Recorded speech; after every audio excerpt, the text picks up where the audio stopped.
Hello and नमस्कार दोस्तों, आप सभी का स्वागत है एक नई वीडियो में। प्यारे मित्रों, आप लोगों से मैं अनुरोध करता हूं एग्जाम हॉल में प्रवेश करने से पहले मेरे इस 10 मिनट की वीडियो को आप सभी अवश्य देख लेना, क्योंकि यहीं से सारे सवाल आपके एग्जाम में छपने वाले हैं। साथ ही साथ आपको किसी भी ऑनर्स पेपर का नोट्स या सजेशन चाहिए, कमेंट बॉक्स में उसका नाम लिख कर दो। इस चैनल के माध्यम से आपको बिल्कुल निःशुल्क देने का काम किया जाता है। यदि आपके छोटे भाई बहन या आपके जूनियर यदि ग्रेजुएशन की पढ़ाई कर रहे हैं तो उनको भी किसी भी ऑनर्स का या सब्सिडी पेपर का नोट्स या सजेशन चाहिए तो इस चैनल के माध्यम से उनको भी बिल्कुल निःशुल्क दिए जाएंगे PDF के फॉर्मेट में। और प्यारे दोस्तों, वीडियो प्रारंभ करने से पहले मैं यहाँ पर आपको एक जरूरी सूचना दे दूँ।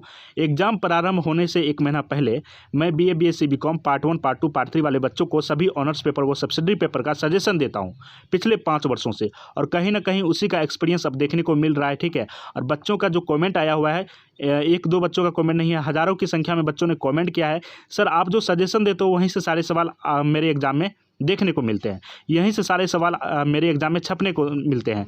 तो प्यारे दोस्तों, कहीं ना कहीं ये आप लोगों का फीडबैक ही है जिसकी वजह से मैं लगातार मेहनत करता जा रहा हूँ, आप लोगों को अच्छा से अच्छा कंटेंट प्रोवाइड करवा सकूँ। तो यहाँ पर देख सकते हो कुछ बच्चों ने कमेंट किया है कि थैंक्स अ लॉट ब्रो, आज मेरा एग्जाम था, आज के पेपर में बिल्कुल आपके द्वारा बताए हुए क्वेश्चन ही आए थे, दिल से आपका आभार। और इस तरह के कमेंटों की संख्या कुल मिला के हजारों में है, परंतु यहाँ पर मैं सभी का नहीं दिखा सकता, कुछ बच्चों का दिखा सकता हूँ। तो आप भी मेरे ऊपर विश्वास करके आप मेरे इस वीडियो को देखो और मेरे द्वारा जो प्रश्न बताए जा रहे हैं उसे आप अपने कॉपी में लिखो और फिर एग्जाम हॉल में प्रवेश करो। BA तृतीय वर्ष, BA थर्ड ईयर या BA पार्ट 3 या BA फाइनल ईयर भी बोल सकते हो आप। यदि आपने BA फाइनल ईयर में पॉलिटिकल साइंस जैसे सब्जेक्ट को रखा है तो आज का वीडियो आप लोगों के लिए वरदान साबित होगा। जी हाँ दोस्तों, आज के इस वीडियो में पेपर 5, पेपर 6, पेपर 7 के जितने भी सवाल आपके एग्जाम में बनने वाले हैं सारे सवाल को कवर किया गया है। आपके पूरे वर्ष की तैयारी को मात्र इस 10 मिनट के वीडियो में कवर किया जाना है। तो समझ सकते हो आप लोगों के पास एक गोल्डन अपॉर्चुनिटी है। इस अपॉर्चुनिटी को यूं ही जाने नहीं देना है। सबसे पहले आपको अपना अपना क्वेश्चन बैंक को पलटा लेना है। ठीक है, क्वेश्चन बैंक को पलटाइए और आप यहाँ पे मिलान कीजिए, क्योंकि आप में से कुछ छात्रों को विश्वास नहीं होता कि हाँ यही क्वेश्चन आएगा। तो क्वेश्चन बैंक को पलटाइए और देखिए ये सारे सवाल जो आपके एग्जाम में एक बार नहीं, 2 बार नहीं, पिछले 10 वर्षों से लगातार पूछे जा रहे हैं और इस बार भी 100% पूछे जाएंगे। आपने सवाल देख लिया, ठीक है, ये क्वेश्चन आप लोगों ने देख लिया, क्योंकि ये क्वेश्चन 10 वर्षों से लगातार रिपीट होते आ रहे हैं। अब आपके मन में विचार आता होगा, सर इनका उत्तर कैसे प्राप्त करें। तो इन सभी प्रश्नों का उत्तर जो है पॉलिटिकल साइंस के प्रोफेसर के द्वारा काफी आसान और सरल शब्दों में तैयार किए गए हैं। यदि आप एक बार इन सभी प्रश्नों का उत्तर देख ले तो आप मन की गति से याद करने वाले हो और पूरे लाइफ टाइम तक इन सभी प्रश्नों का उत्तर नहीं भूल सकते हो। समझ सकते हो कितने आसान शब्दों से उत्तर तैयार किया गया। और मेरे द्वारा जो उत्तर दिए जाएंगे आपको, यदि आप एग्जाम हॉल में सेम टू सेम लिख देते हो तो आपके एग्जामिनर यानी कि कॉपी जांचने वाले भी आपको पॉलिटिकल साइंस जैसे सब्जेक्ट में फुल मार्क्स प्रदान करेंगे, क्योंकि उन्हें भी कहीं ना कहीं आसान शब्दों में ही उत्तर पसंद है। तो प्यारे दोस्तों, उम्मीद करता हूं आप लोग शुरू से लेकर अंत तक हमारे साथ बने रहोगे। और यह पहला सवाल जो देख रहे हो आप, हम लोग यहाँ पर देखने जा रहे हैं पॉलिटिकल साइंस पेपर 5 का पहला सवाल। पेपर 5 का पहला सवाल है आपका, लोक प्रशासन की परिभाषा देता है, इसका क्षेत्र स्पष्ट करिए। प्रश्नों को आप अपने कॉपी में लिख लो, क्योंकि ये प्रश्न जो है पिछले 10 वर्षों से लगातार पूछे जा रहे हैं और इस बार भी पूछे जाएंगे। क्यों पूछे जाएंगे? क्योंकि इससे बेहतरीन सवाल पार्ट 3 में बन ही नहीं सकता, इससे खूबसूरत सवाल बन ही नहीं सकता, इसलिए एग्जामिनर भी इसे बार बार रिपीट करते आ रहे हैं। तो पहले आप अपने कॉपी में इन सभी प्रश्नों को लिख लो। सभी से मैं अनुरोध करता हूं इन सभी प्रश्नों को कॉपी में लिख लो, फिर मैं बताऊंगा इन प्रश्नों का उत्तर कैसे आप कुल मिला के 1 सेकंड में डाउनलोड कर पाओगे। और मैं इस प्रश्नों का थोड़ा थोड़ा झलक भी आपको देता जाऊंगा, हिंट्स भी देता जाऊंगा, ताकि आप हिंट्स यहाँ से देख लोगे, फिर जब आप उत्तर पढ़ोगे तो आपको लगेगा हाँ इससे पहले भी मैंने इस प्रश्नों का उत्तर जानने का प्रयास किया हुआ था, फिर 100% आपको याद होगा। तो पहला सवाल है, लोक प्रशासन की परिभाषा देता था, इसका क्षेत्र स्पष्ट करें। काफी बेहतरीन सवाल है ये, आप अपने कॉपी में लिख लो। लोक प्रशासन की परिभाषा देता था, इसका क्षेत्र स्पष्ट करें। तो प्यारे दोस्तों, मैं थोड़ा सा इसका झलक दूंगा। लोक प्रशासन है क्या? लोक प्रशासन जनता के हित के लिए सरकार द्वारा किया गया संगठित कार्य है। ठीक है, लोक प्रशासन जो है जनता के हित के लिए, यानी आप सभी के हित के लिए सरकार द्वारा किया गया संगठित कार्य है। लोक प्रशासन की राजनीति, ठीक है, लोक प्रशासन राजनीति की एक व्यवहारिक शाखा है। इसमें राज्य के प्रशासनिक या शासन के उस भाग का जो नीतियों को क्रियान्वयन से किसी प्रकार से जुड़े हुए ढांचा और उनकी कार्य की प्रणाली, संगठन आदि इत्यादि गहन अध्ययन किया जाता है। तो प्यारे दोस्तों, इसके बारे में और भी हम लोग विस्तार से जानेंगे जब मैं आपको उत्तर दूंगा। थोड़ा सा मैंने झलक दे दिया। लोक प्रशासन जनता के लिए, लोक प्रशासन जो है जनता के हित के लिए सरकार द्वारा किया गया एक संगठित कार्य है। ठीक है, लोक प्रशासन जनता के हित के, यानी कि आप सभी के हित के लिए सरकार द्वारा किया गया एक संगठित कार्य है। ठीक है, कोई दिक्कत नहीं। नेक्स्ट प्रश्न आप अपने कॉपी में लिख लो। ये प्रश्न भी काफ़ी यानी कि पिछले 9 वर्षों से लगातार पूछे जा रहे हैं। ये प्रश्न भी काफ़ी ज़्यादा इंपॉर्टेंट है, इसकी अहमियत मैं अपने लफ्ज़ों से बयान नहीं कर सकता। लोक प्रशासन तथा निजी प्रशासन के बीच अंतर स्पष्ट करें। लोक प्रशासन जो है और निजी प्रशासन जो है उसके बीच क्या अंतर है, इसको आपको स्पष्ट करने के लिए कहा जा रहा है। क्या दोनों के बीच दूरी घटती जा रही है? यानी ये लोक प्रशासन है, ये मान के चलो ये लोक प्रशासन है, ये आपका निजी प्रशासन है, क्या दोनों के बीच जो दूरी है ये दूरी घटती जा रही है, इसके बारे में आपको बताना होता है। तो प्यारे दोस्तों आइए थोड़ा सा मैं इसके बारे में जान लेता हूँ, फिर आपको नेक्स्ट प्रश्न की ओर ले चलता हूँ। तो उम्मीद करता हूँ आप इन प्रश्नों को लिख लोगे, फिर मैं बताऊँगा कैसे आप 1 सेकंड में उत्तर डाउनलोड कर पाओगे। तो प्यारे दोस्तों लोक प्रशासन के बारे में मैंने आपको थोड़ा सा बताया था, फिर तो थोड़ा जान लो। लोक प्रशासन का उद्देश्य संपूर्ण जनता की सेवा करना है। अपने भारत में जितने भी जनता हैं, आम आदमी हैं, उनकी सेवा करना ही लोक प्रशासन का सबसे बड़ा कर्तव्य है। लोक हित का उद्देश्य ही लोक प्रशासन का मुख्य उद्देश्य होता है। जबकि निजी प्रशासन की बात करें हम, लोक प्रशासन के बारे में आपने जाना कि लोक प्रशासन का मुख्य उद्देश्य क्या है, जनता की सेवा करना। और निजी प्रशासन का उद्देश्य क्या है, वो किसी व्यक्तिगत यानी कि किसी पर्सनल व्यक्ति, किसी वर्ग या विशेष हित की ही निहित होता है। ठीक है, निजी प्रशासन का मतलब क्या होता है, वो किसी विशेष व्यक्ति या विशेष वर्ग का ही सेवा करता है। ठीक है, और व्यक्तिगत या कुछ व्यक्तियों के समूह का लाभ ही निजी प्रशासन का मुख्य उद्देश्य है। बस सिंपल सी वे में मैंने आपको बता दिया, लोक प्रशासन सबके हित में सोचता है और निजी प्रशासन किसी विशेष व्यक्ति के बारे में सोचता है। तो जैसे कि आप लोगों को सुनने में आया होगा कि प्रधानमंत्री के द्वारा जो है सारा कुछ प्राइवेट किया जा रहा है, यानी कि निजी हाथों में दिया जा रहा है। तो निजी हाथों में जैसे सारा कुछ चले जाएगा, सरकारी जितना भी प्लेटफॉर्म या जो भी है, तो कहीं ना कहीं हर चीज़ आपको एक नया वे में देखने को मिलेगा। तो इसके बारे में और भी विस्तार से हम लोग जानेंगे, क्या दोनों के बीच दूरी घटती जा रही है, इसके बारे में थोड़ा सा जान लेते हैं हम लोग। तो प्यारे दोस्तों इसका उत्तर मैंने काफ़ी अच्छे ढंग से तैयार किया हुआ है, काफ़ी आसान शब्दों में, देखते हैं आपको याद होने वाला। नेक्स्ट प्रश्न है आपका, नवीन लोक प्रशासन के लक्ष्यों का वर्णन करें। नवीन लोक, ठीक है, नवीन मतलब नया, नया लोक प्रशासन का लक्ष्य क्या है, इसके बारे में आपसे पूछा जा रहा है। प्यारे दोस्तों काफ़ी शानदार प्रश्न और पिछले 7 वर्षों से लगातार पूछे जा रहे हैं, इस बार भी अवश्य पूछे जाएंगे।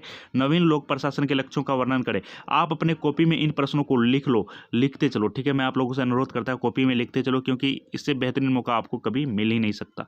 ठीक है, आपके पूरे वर्ष की तैयारी को मात्र 10 मिनट के वीडियो में कवर किया जा रहा है। नवीन लोक प्रशासन के लक्ष्यों का वर्णन करें, इसके बारे में थोड़ा सा झलक दे दूं मैं। नवीन लोक प्रशासन जो है प्यारे बच्चों, नवीन लोक प्रशासन समाज की विषमता, जी हाँ, आपके समाज में जो विषमता है उसको दूर करने में कहीं ना कहीं सहायक है। नवीन लोक प्रशासन समाज की विषमता को दूर करके सामाजिक समानता, समाज की जो समानता है, सामाजिक न्याय के सिद्धांतों को अपनाने पर बल देता है। यह इस बात पर बल देता है कि लोक प्रशासन समाज के कमजोर एवं पिछड़े वर्ग तथा आर्थिक, सामाजिक एवं मनोवैज्ञानिक पीड़ा को समझे और इस दिशा में समुचित कदम उठाए। तो नवीन लोक प्रशासन जो है वो कमजोर वर्ग, समाज के पिछड़े वर्ग, जो समाज में आर्थिक रूप से पिछड़े हुए हैं, उन सभी को कहीं ना कहीं ऊपर उठाने का काम करते हैं। कौन? नवीन लोक प्रशासन। तो इसके बारे में और भी विस्तार से जानेंगे। नेक्स्ट प्रश्न है आपका प्यारे दोस्तों, विभागीय संगठन के आधारों की विवेचना करें। विभागीय संगठन के आधारों की विवेचना करें, ये प्रश्न भी काफ़ी ज़्यादा खूबसूरत है। इसकी खूबसूरती मैं अपने लफ्ज़ों से बयान नहीं कर सकता, समझ सकते हो कितना ज़्यादा इम्पोर्टेंट है ये प्रश्न आपका। विभागीय संगठन के आधारों की विवेचना करें, उम्मीद करता हूँ आपने अपने कॉपी में लिख लिया होगा। तो सबसे पहले विभागीय संगठन की हम बात करते हैं। तो विभागीय संगठन के आधार क्या हैं? विशेष उद्देश्य या कार्य की दृष्टि से, विशेष उद्देश्य यानी कि स्पेशल मिशन, विशेष उद्देश्य या कार्य की दृष्टि से जब किसी संगठन का निर्माण किया जाता है तब इस संगठन के कार्यात्मक सिद्धांत कहा जाता है। तब इस संगठन को हम लोग क्या कहते हैं? कार्यात्मक सिद्धांत। वास्तव में विभागीय संगठनों का मुख्य आधार कार्य अथवा लक्ष्य ही होता है। ठीक है, कोई भी विभागीय संगठन की जब रचना की जाती है तो कहीं ना कहीं उसका मुख्य आधार कार्य अथवा लक्ष्य ही होता है। सभी प्रकार के संगठनों के निर्माण में इसी की प्रधानता होती है। जितने भी प्रकार के संगठन होते हैं उन सभी के निर्माण में कहीं ना कहीं विभागीय संगठन की ही प्रधानता होती है प्यारे बच्चों। तो इसके बारे में और भी विस्तार से हम लोग जानेंगे, उम्मीद करता हूँ आप लोगों ने लिख लिया होगा इस प्रश्न को। नेक्स्ट प्रश्न की ओर रुख करते हैं। लोक प्रशासन में पद सोपान से आप क्या समझते हैं? संगठन की दृष्टि से पद सोपान की प्रक्रिया में गुण और दोष के बारे में आपको बताना है। ये प्रश्न भी काफ़ी ज़्यादा इंपॉर्टेंट हैं, पिछले 5 वर्षों से पूछे जा रहे हैं। एक बार फिर से मैं रिपीट कर दूं, आप अपने कॉपी में लिखते जा रहे होंगे, उम्मीद करता हूं। लोक प्रशासन में पद सोपान से आप क्या समझते हो? संगठन की दृष्टि से पद सोपान प्रक्रिया में क्या गुण हैं, क्या दोष हैं, इसके बारे में आपसे पूछा जा रहा है। तो थोड़ा सा मैं इसका झलक दे दूं। पद सोपान में चूंकि सत्ता के अनेक स्तर होते हैं, सत्ता के बहुत सारे स्तर होते हैं पद सोपान में। ठीक है, अतः उसमें सत्ता का हस्तांतरण यानी कि हस्तांतरण बोले तो एक हाथ से दूसरे हाथ करना अनिवार्य होता है। उच्च अथवा प्रबल अधिकारी द्वारा प्रत्येक अधीनस्थ कर्मचारी को कार्य का एक क्षेत्र आवंटित किया जाता है। जितने भी बड़े अधिकारी होते हैं उनके द्वारा छोटे कर्मचारी को कार्य एवं क्षेत्र आवंटित किया जाता है। इस आवंटित क्षेत्र में उसे निर्णय लेने का पूर्ण अधिकार होता है। ठीक है, प्रत्यारोपण द्वारा उच्च अधिकारी जो कुछ भी करता है वो कहीं ना कहीं इसके बारे में मैं जानने का प्रयास करूंगा। और आपके मन में किसी तरह का और भी सवाल है तो मुझे कमेंट करके बता सकते हैं। इसके बाद पद सोपान से आप क्या क्या समझते हो, इसके बारे में थोड़ा सा मैं जान लूँ। कार्य आधारित पद सोपान, इसके अनुसार प्रत्येक कर्मचारी का स्थान उसके द्वारा किए जा रहे कार्यों तथा उसके अधिकारों तथा कर्तव्यों के अनुसार निर्धारित होता है। जिसके पास अधिक अधिकार होते हैं उनकी स्थिति संगठन में उतनी ही उच्च होती है। जिनके पास कम अधिकार होते हैं वे संगठन में निम्न स्तर पर रहते हैं। ठीक है, इसके बाद पद सोपान क्या है इसके बारे में थोड़ा जान लेते हैं। पद सोपान पद्धति या व्यवस्था में दोषों की अपेक्षा गुण अधिक है। पद सोपान की पद्धति में दोषों की अपेक्षा यानी कि बुराई की अपेक्षा गुण, इसमें क्वालिटी काफ़ी ज़्यादा है। इस व्यवस्था में यह सुनिश्चित एवं स्पष्ट हो जाता है कि कौन किसके अधीन है तथा कौन किसको आदेश देगा।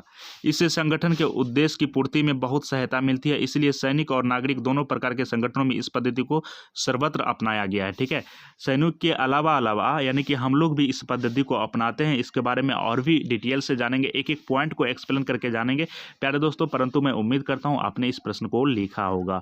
नेक्स्ट प्रश्न है आपका, लोक निगम क्या है। लोक निगम क्या है, आधुनिक प्रशासन में इसकी लोकप्रियता के कारणों का वर्णन करें। यानी कि लोक निगम क्या है ये तो पूछा ही जा रहा है, और आधुनिक अभी के प्रशासन में इसकी लोकप्रियता जो है बढ़ती जा रही है, तो इसके बारे में आपको वर्णन करना है कि क्यों बढ़ती जा रही है। तो प्यारे दोस्तों ये प्रश्न भी काफ़ी ज़्यादा इंपॉर्टेंट हो जाता है आप सभी के लिए। ठीक है, तो सबसे पहले हम लोग जानेंगे लोक निगम क्या है।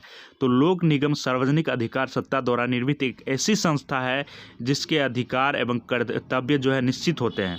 ठीक है, अनिश्चित नहीं होते हैं, अधिकार जो है और कर्तव्य दोनों निश्चित होते हैं लोक निगम के। जो वित्तीय मामलों में स्वतंत्र होता है, पूर्ण रूप से आज़ाद होता है, ना कि किसी के आज्ञा का पालन करता है, बल्कि इनका प्रशासन सार्वजनिक सत्ता द्वारा नियुक्त एक संचालक मंडल द्वारा किया जाता है और ये मंडल इसके प्रति उत्तरदायी होता है। और लोक निगम कितने प्रकार के होते हैं इसके बारे में थोड़ा सा जान लें हम लोग। तो लोक निगमों के प्रकार, लोक निगमों को मुख्यतः दो भागों में बांटा जा सकता है। एक कानूनी निगम है, एक कानूनोत्तर निगम है। तो कानूनी निगम की बात करें तो जिन लोक निगमों का निर्माण संसद के किसी कानूनों द्वारा होता है उसे हम कानूनी निगम कहते हैं। और कानूनोत्तर निगम वे निगम जिनका निर्माण कार्यपालिका आदेशानुसार होता है उसे कानूनोत्तर निगम कहते हैं। इसके बाद प्यारे दोस्तों हम लोग जानते हैं आधुनिक प्रशासन में इसकी लोकप्रियता क्यों बढ़ती जा रही है। ठीक, सबसे पहले ये जान लो लोक निगम का अर्थ एवं परिभाषाएं किस प्रकार होती है। निगम को हम लोग अंग्रेजी में कॉरपोरेशन बोलते हैं। ठीक है, निगम को हम लोग क्या बोलते हैं अंग्रेजी में, कॉरपोरेशन। निगम का अर्थ होता है निरंतर चलते रहने वाला व्यापारिक संगठन। और लोक से अभिप्राय क्या है, लोक से आप क्या समझते हो कि अतः लोक निगम अथवा सार्वजनिक निगम की स्थापना लोकहित की दृष्टि से की जाती है। यानी कि हम सबों के हित के लिए की जाती है। किसकी, लोक निगम अथवा सार्वजनिक निगम की स्थापना। ये संगठन जनता की भलाई के लिए सरकार द्वारा चलाए जाते हैं। इन निगमों को व्यावसायिक निगमों को समान भी ही चलाया जाता है। इनका अस्तित्व कानून द्वारा निर्धारित होता है और इसे एक बड़ी सीमा तक वित्तीय स्वतंत्रता प्राप्त होती है। तो देखिए लोक निगम और आधुनिक प्रशासन, इन दोनों में लोकप्रियता इसीलिए बढ़ती जा रही है क्योंकि दोनों का उद्देश्य सेम टू सेम है। यानी कि दोनों का उद्देश्य क्या है, समान है। इनका भी कहीं ना कहीं जनता की भलाई करना है और आधुनिक प्रशासन का भी कहीं ना कहीं जनता की भलाई करना है। तो दोनों का जो है विचारधारा सेम है, इसीलिए दोनों के बीच जो है लोकप्रियता बढ़ती जा रही है। इसके बाद नेक्स्ट प्रश्न है आपका, मुख्य कार्यालय और क्षेत्रीय अभिकरण पर टिप्पणी लिखे। ये प्रश्न भी काफ़ी शानदार है। तो मुख्य कार्यालय और क्षेत्रीय अभिकरण पर आपको कमेंट करने के लिए कहा जा रहा है।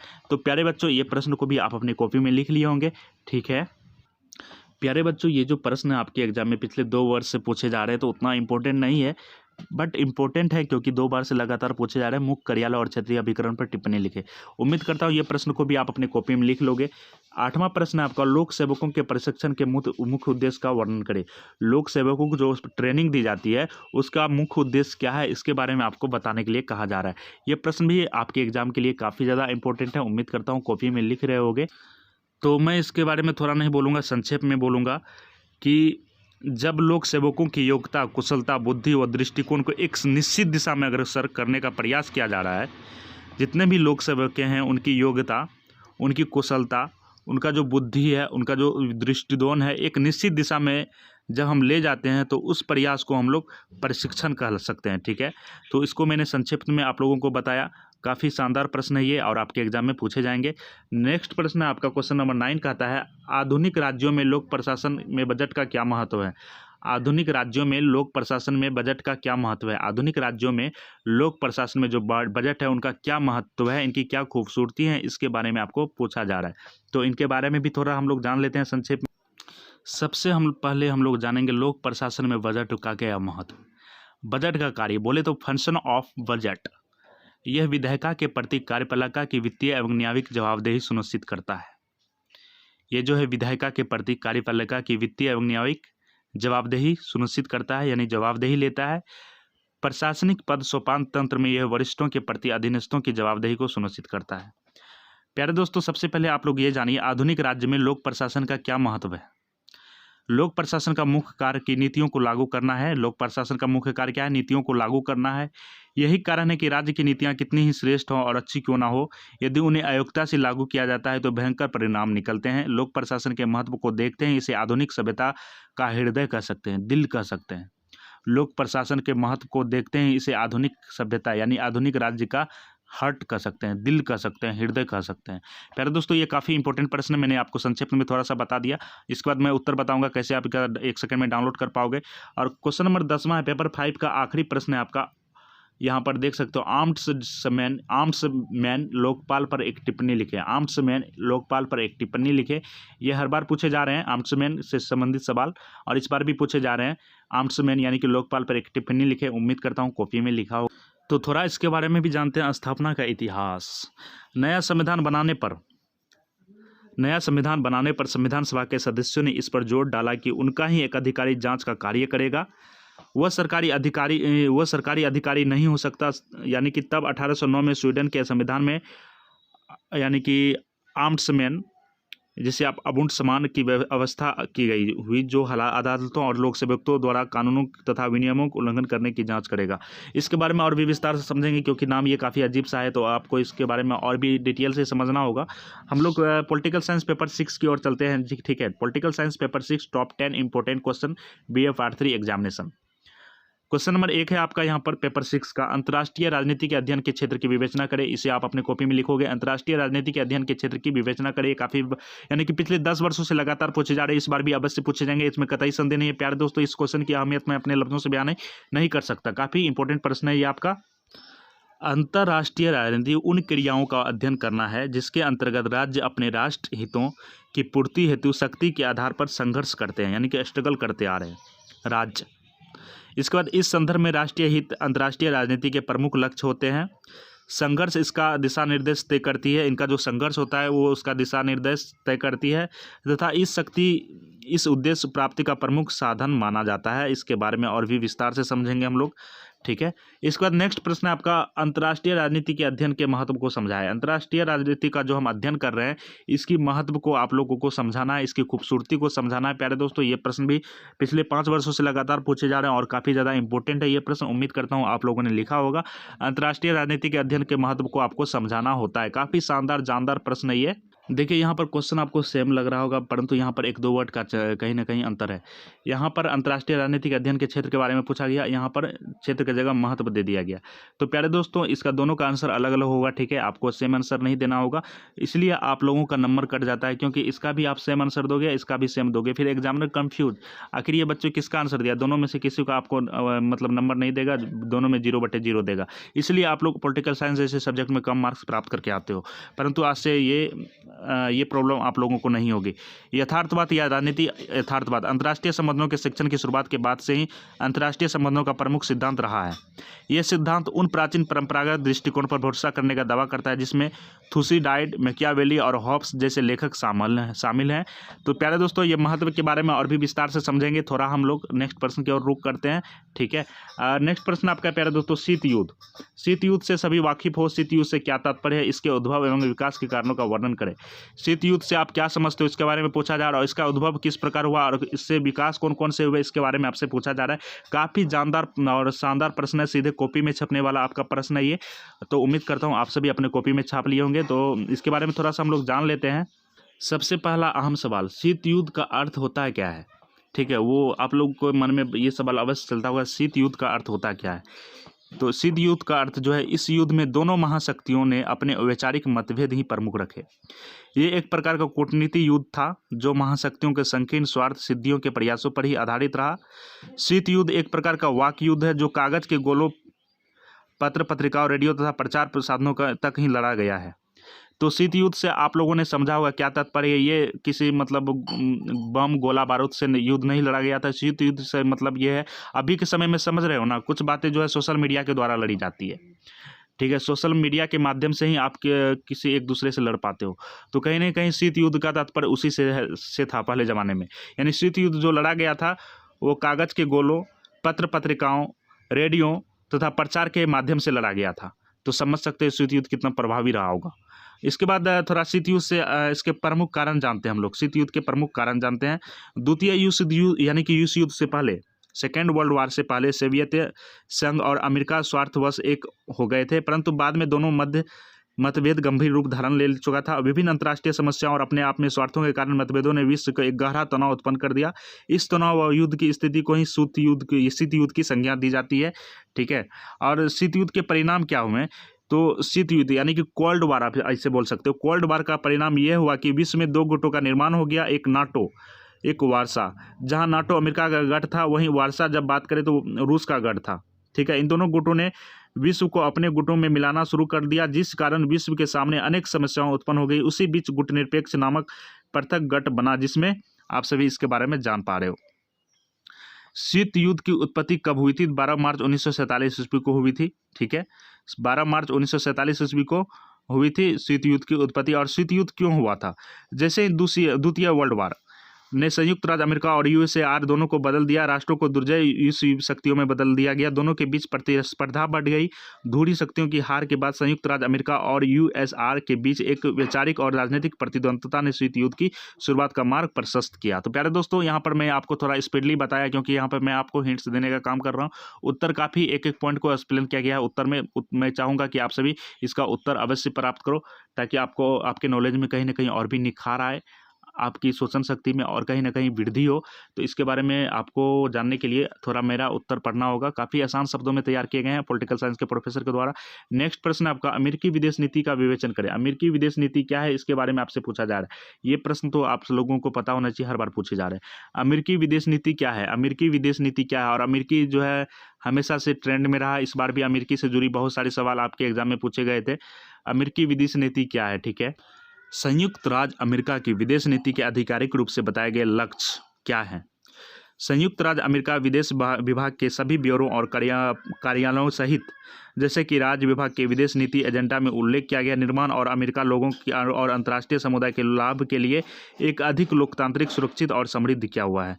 ठीक है, इसके बाद प्यारे दोस्तों, अमेरिका के विदेश नीति के प्रमुख मुद्दे क्या हैं? अमेरिका ने पूर्वी एशियाई क्षेत्र में भारत की उपस्थिति को बढ़ावा देने की नीति अपनाई है, क्योंकि इस क्षेत्र में चीन का बढ़ता प्रभाव अमेरिकी के हितों के प्रतिकूल है। भारत ने भी पूर्वी एशिया के देशों के साथ अपने संबंधों को मजबूती प्रदान करने के लिए एक्ट ईस्ट नीति पर कार्य कर रही है। ठीक है, तो इसके बारे में और भी विस्तार से जानेंगे हम लोग। शक्ति संतुलन के विभिन्न उपायों का वर्णन करें। शक्ति संतुलन के विभिन्न उपायों का वर्णन करें, ये प्रश्न भी काफी ज्यादा इंपॉर्टेंट है। शक्ति संतुलन के विभिन्न उपायों का वर्णन करें। उम्मीद करता हूँ आप सभी अपने कॉपी में लिख लिए होंगे।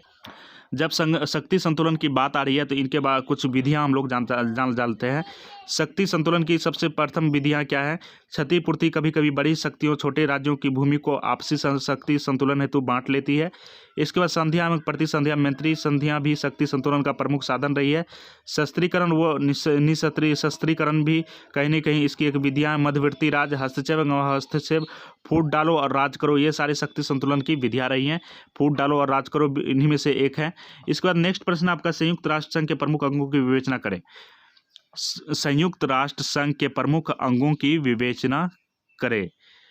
तो मैं उम्मीद करता हूं आप लोगों ने अपने कॉपी में लिख लिया होगा ये प्रश्न को। काफ़ी ज़्यादा इंपॉर्टेंट प्रश्न है ये, इसके बारे में थोड़ा जान लेते हैं हम लोग। संयुक्त राष्ट्र संघ के प्रमुख अंगों की व्याख्या थोड़ा हम लोग कर लेते हैं। महासभा संयुक्त राष्ट्रीय संघ का महत्वपूर्ण अंग है। ये शांति, सुरक्षा तथा मानव अधिकारों से संबंधित मामलों पर विचार विमर्श करती है। पहला हो गया आपका। दूसरा हो गया सुरक्षा परिषद। तीसरा हो गया आर्थिक एवं सामाजिक परिषद। चौथा आपका हो गया अंतर्राष्ट्रीय न्यायालय। पांचवा हो गया न्यास परिषद या ट्रस्टीशिप काउंसिलिंग। छठा हो गया आपका सचिवालय। नेक्स्ट प्रश्न आप सभी यहाँ पर देख सकते हैं, भारतीय अर्थव्यवस्था पर वैश्वीकरण के प्रभावों का परीक्षण करें। ये प्रश्न भी काफ़ी ज़्यादा इंपॉर्टेंट है, भारतीय अर्थव्यवस्था पर वैश्वीकरण के प्रभावों का परीक्षण करें। उम्मीद करता हूँ आप सभी अपने कॉपी में लिखते जा रहे होंगे, ठीक है। तो प्यारे दोस्तों, इंपॉर्टेंट प्रश्न है, इसका हिंट्स देना तो बनता है। वैश्वीकरण का भारतीय उद्योग पर प्रभाव, जिसके कारण कई विदेशी कंपनियों ने भारत में निवेश किया, वो अपने साथ ही नई तकनीक लाई, जिससे भारतीय उद्योगों को भी लाभ हुआ, हम लोगों को भी लाभ हुआ विदेशियों से।